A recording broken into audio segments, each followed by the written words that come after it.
Alors hier, on traitait du sujet de Zelensky, et on me disait, mais Christophe, mais fake news! Fake news! Tu dis des choses, mais elles sont fausses! Elles sont fausses, Christophe! Tu propages des fake news, tu es pro-russe! Oui, Christophe, tu es pro-russe, bien entendu. Parce que Zelensky, c'est pas vrai, la loi anticorruption, c'est pas vrai, parce qu'il est revenu dessus. Bon, bah du coup, j'ai trouvé un article, parce que moi je lis des articles, tu comprends, c'est pas moi qui les écris. Donc calme-toi. S'il y a des fake news, du coup, c'est les journaux français qui les propagent. Donc les journaux français sont pro-russes. Alors, regarde, j'ai trouvé un article, ça s'appelle Blick. Alors Blick, c'est un journal, attends, bouge pas que je te dise pas de conneries, Blick est un média suisse alémanique. Plutôt sérieux, donc on va faire le tour de tout ça. Après la semaine la plus difficile de son mandat, Zelensky est très affaibli. La décision d'affaiblir 2 autorités anticorruption continue de faire des vagues, malgré le recul de Zelensky. L'UE le punit et ses soldats vont bientôt lui manquer. C'est ce qu'affirme un officier bien informé de l'armée ukrainienne. Il aura plus de soldats. Il va peut-être demander à l'Union Européenne qu'on lui en envoie. Envoyez votre jeunesse, l'Union Européenne. C'est pour l'Ukraine. C'est pour la paix.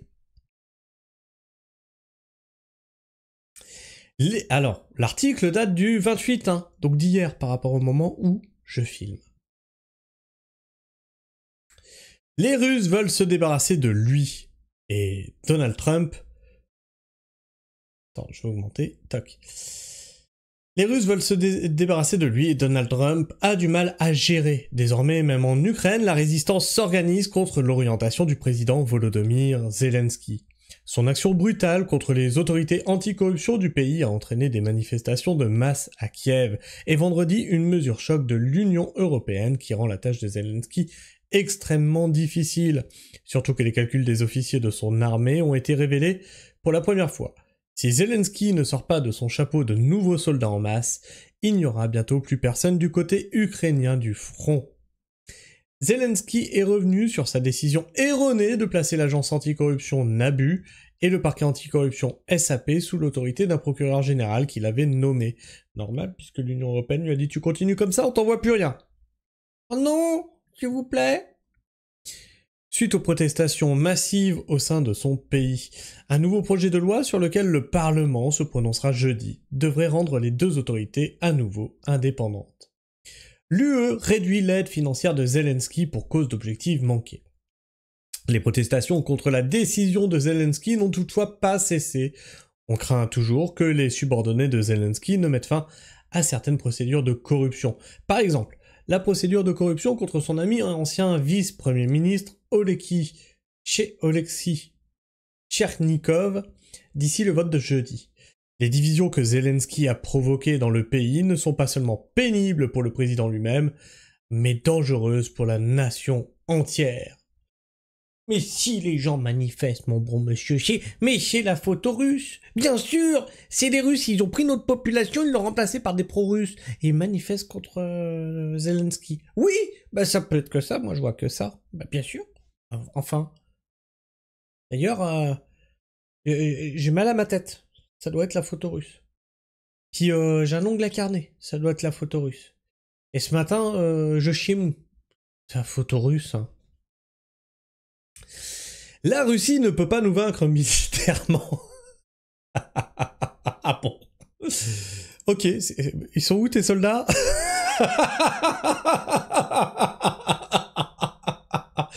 Non, je rigole, mais c'est triste parce que c'est quand même des vies en moins. Il y a des mecs qui n'ont rien demandé, quoi. Qui se sont fait envoyer à l'abattoir. Déclare le journaliste ukrainien Yeyev Semenki à Blick. Bah, va sur le front, Yeven. Va sur le front. Mais s'ils parviennent à nous diviser en interne, Poutine en profitera sans vergogne. Les gens manifestent contre Zelensky, c'est la faute aux Russes. Ah ben c'est le journaliste, il l'a dit. Hein. C'est sa seule chance de soumettre l'Ukraine. Ah bon? Non, mais vous avez pas compris ce que font les Russes. Les Russes mènent pas une guerre de blitzkrieg. Ils mènent pas une guerre d'annexion rapide et totale. C'est un rouleau compresseur, les Russes. Ils avancent tout doucement. Et alors, Le mieux, c'est qu'en avançant tout doucement, il regarde le pays s'effondrer, tu vois. Il regarde la population se monter contre ses dirigeants corrompus, hein, partout en Europe, et tout s'écroule. Et puis bah, arrive un moment où ils ont plus qu'à rentrer dans le pays sans tirer un seul coup de feu. Voilà. De l'autre côté, on envoie énormément d'armes, de pognon et tout, pour envoyer sur le front, puis là t'as les Russes, ils sont là, parce que c'est une guerre d'attrition, ils sont là, ils font... Tu vois ton Charles Leclerc là-bas, pouf, puis ils sont là avec tous leurs trucs là, pouf, pouf, pouf, pouf, ils détruisent tout. Tu sais, le pognon que Macron il veut te prendre là pour envoyer dans la défense, ça part là-bas. Allez, c'est combien de millions en moins à chaque coup de feu là? Combien de millions? En plus des jeunes ukrainiens là qui se font déglinguer. Pour que cela n'arrive pas, Kiev reste fortement dépendante des livraisons d'armes et des fonds occidentaux. Et voilà, entraînez-nous par le fond à faire vos conneries, là, plutôt que signer un accord de paix. Mais sur les deux fronts, ça coince. Le magazine allemand Der Spiegel rapporte que le système de défense antimissile Patriot dont l'Ukraine a un besoin urgent et qu'elle attend de pied ferme ne seront livrés qu'en 2026. Et vendredi, l'UE a annoncé qu'elle réduirait de 1,5 milliard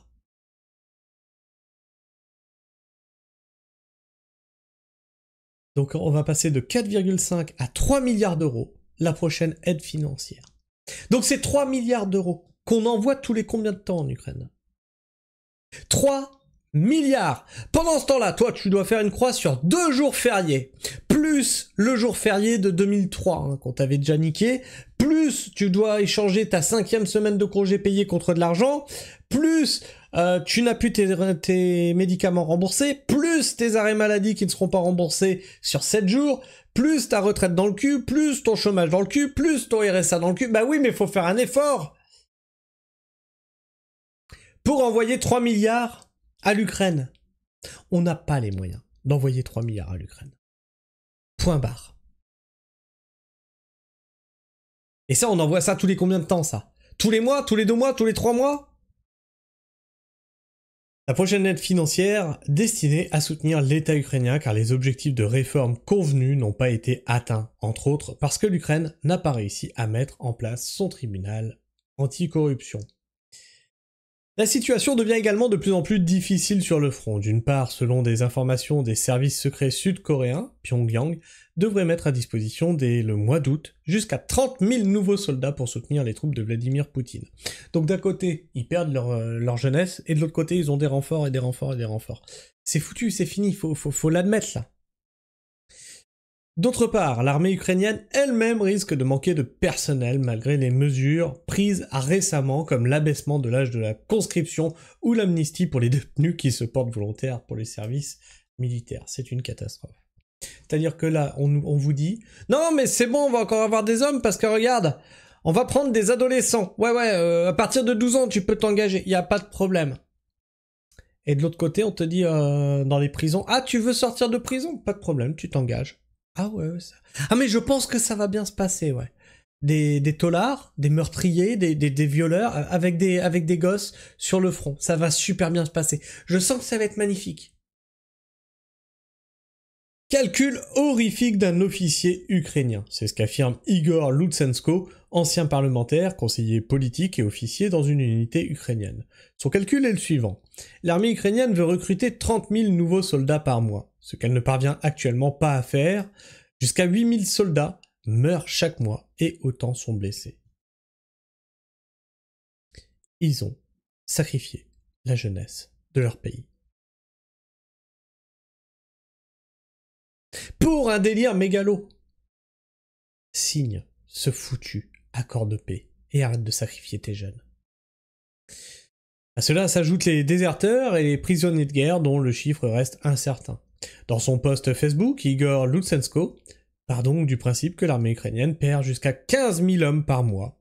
Dans 2 ans, il n'y aura plus personne sur le front, et si nous continuons simplement à agir ainsi, écrit l'officier, dans 2 ans, il n'y a plus un soldat ukrainien sur le front. Donc qu'est-ce qu'ils vont faire après? Parce que là, ils ont déjà dit « Ah, on n'a plus d'argent, faut que l'Europe elle nous aide à payer les salaires des soldats ukrainiens. » Donc qu'est-ce qu'ils vont faire après? Ah bah on n'a plus d'hommes. Envoyez votre jeunesse, les Européens. Envoyez... C'est pour la paix? Oui. Oui, j'ai contre les Russes. C'est pour la paix. Envoyez votre jeunesse se sacrifier. Nous, on prend tout. 12 ans, 10 ans, tout. Ah oui, tout. T'inquiète, ça va bien se passer. C'est une catastrophe. C'est une catastrophe. Et tout le matériel qu'on leur envoie se fait détruire. Résultat, je répète, hein, les Russes, c'est un rouleau compresseur. Il avance lentement. Mais une fois qu'il aura détruit toute notre économie, parce qu'elle est siphonnée en Ukraine, tout notre matériel de défense, parce qu'il est siphonné en Ukraine et se fait défoncer, mais ils n'auront plus qu'à avancer tranquillement, il n'y aura plus de résistance. Hein. Ah, c'est pas mal pour une armée qu'on disait oui, ils sont en train de réparer leurs tanks en volant des machines à laver et récupérant des pièces sur des machines à laver. Non, c'est pas mal hein, pour une armée qui était comme ça d'après. Pas de bonne perspective pour Zelensky, ni sur le plan militaire, ni sur le plan financier, ni sur le plan politique, mais il restera malgré tout président dans un avenir prévisible. La constitution ukrainienne interdit de nouvelles élections en temps de guerre. C'est pour ça qu'il continue sa guerre, pour rester président. Mais mec, tu seras président d'un tas de cendres! Sans compter qu'il serait impossible d'organiser des élections libres dans un pays constamment bombardé par des missiles et dont 1/5 du territoire est occupé par une puissance ennemie. Il pourrait démissionner, l'intérim serait alors assuré par le président du Parlement, Ruslan Stefanchuk, l'un des stratèges en chef du parti serviteur du peuple de Zelensky. Mais la démission de Zelensky serait une nouvelle victoire partielle pour Poutine. Alors il faut pas qu'il démissionne, c'est pour tenir tête à Poutine. Oui, monsieur. Car elle apporterait à coup sûr de nouveaux troubles dans le pays. Il ne reste donc plus à l'ancien comique, transformé en président de guerre, qu'à continuer de faire bonne figure. Soit, dit en filigrane, que c'est une marionnette, un pantin, au service de qui? Eh bien, je te laisse me le dire dans l'espace commentaire. Partage-moi ton avis, ton opinion dans l'espace commentaire. Abonne-toi si tu es encore là en fin de vidéo. Et bien entendu, partage cette vidéo parce que, soi-disant, ce sont des fake news, tout ça. Ce sont des fake news, oui, monsieur. Et tu peux liker cette vidéo, lui permet d'être plus présente dans les algorithmes de YouTube. Et moi, quand je vois votre engouement, partage, like, commentaire, abonnement, bien, ça m'encourage à continuer le travail d'information que je fais sur cette chaîne.